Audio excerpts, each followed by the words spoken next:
Welcome back, everyone. I'm super excited about today's video because we are talking about Thor 4 Love and Thunder. It just began filming, I want to say, about 5 months ago, somewhere around that time zone, and I wanted to break down all the Easter eggs we have so far, and then I want to break down our first looks at the movie. I'm super pumped on this one. So you've probably seen a lot of leaked stuff on social media, and this is just the beginning. As I said, they recently started production, and we haven't seen a trailer yet. And this is super exciting because there's still so much new Marvel stuff on the horizon, just with the Disney Plus TV series alone. Like, we've already had WandaVision, we've already had Falcon and the Winter Soldier, and now in June, which is like a month from me recording this video, we're gonna get Loki's TV show, and I'm particularly excited for this series because apparently we should be seeing some Thor 4 Love and Thunder stuff in that show. Now, whether it's small Easter eggs or actual like connecting plot points, I'm not sure yet, but the good news is that Thor 4 will somehow tie in, big or small, into the Loki Disney Plus TV series. Anyways, let's get into the first big thing about the actual Thor 4 movie, and that is this leaked photo behind the scenes of the set of Thor. Now, we see Thor here has a new costume. Now, this could be a temporary Guardians-esque Thor outfit, but Taika Waititi is directing this, and we all know how much he loves that Tron 80s cyberpunk vibe, so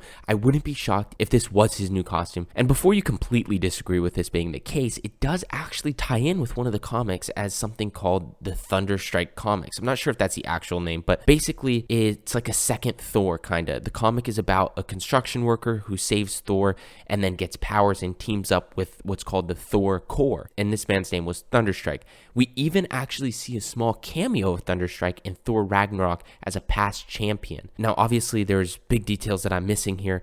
I just don't want to get too sidetracked off of this breakdown.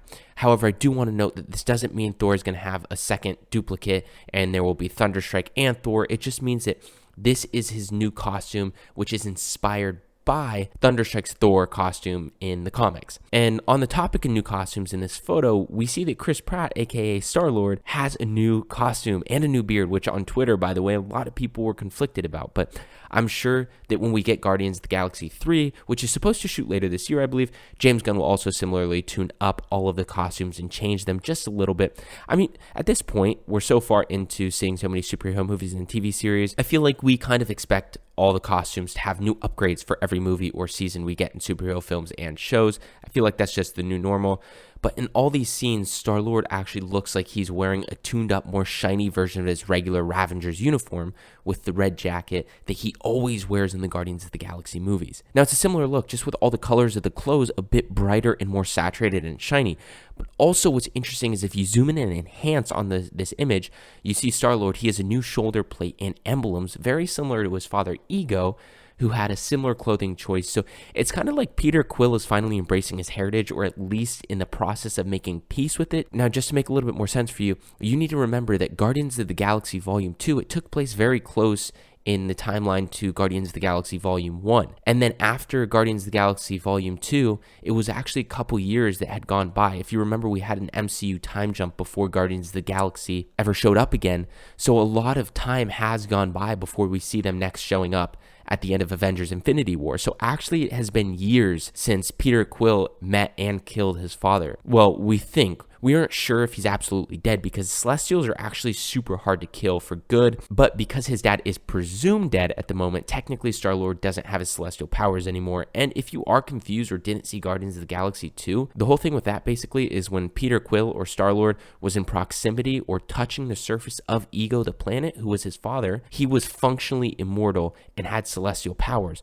But once Ego died, he stopped being immortal and went back to being human. However, what some people do forget to remember is Peter Quill still has half Celestial DNA, which does expand his lifespan above a normal human's and makes him just slightly more durable. And it does make sense because he was able to get up and keep fighting after being punched across the face by Thanos, which, I mean, come on. In reality, a real human, like a regular human, would die instantly from a full power punch across the face from Thanos. Also, because of him technically having Celestial DNA, he can still brag about being God with a little g. Like the way Ego even said in Guardians of the Galaxy Volume 2, he said, "I'm a god, but with a little g." Now, Thor is still the main god in the MCU, though, which is good because Star-Lord can make funny jokes about being a god too, which is actually good because in this movie, we're going to get a Gore of the God Butcher storyline, which is played by Christian Bale. Basically, the Gore of the God Butcher played by Christian Bale is a god who literally travels around the galaxy killing all the gods he can find. Now, if you're wondering what Christian Bale's costume will be like as Gore the God Butcher, we don't have any idea yet. We haven't seen any photos of anything remotely resembling the costume for that character just yet.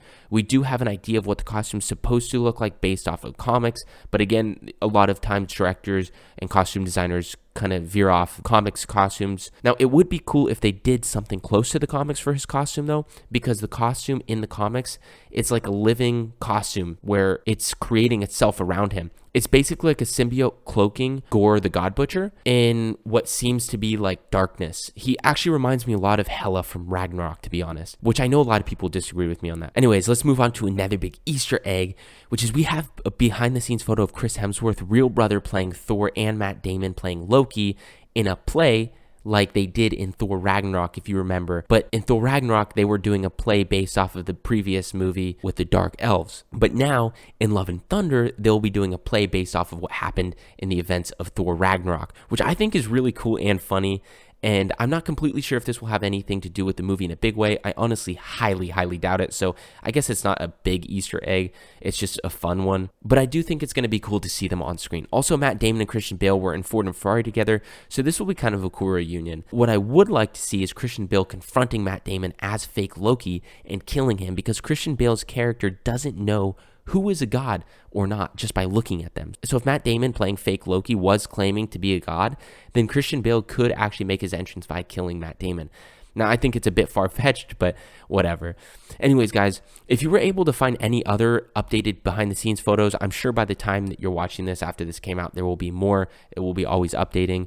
But if you have any more insider news or behind-the-scenes stuff on Thor 4 Love and Thunder, please let me know in the comments below, and I would love to make a revised version of this video and just chat with you about it. I'm obsessed with Thor and just all the MCU stuff. Also, if you want to have a deeper conversation about anything cinema, feel free to join our free Discord group.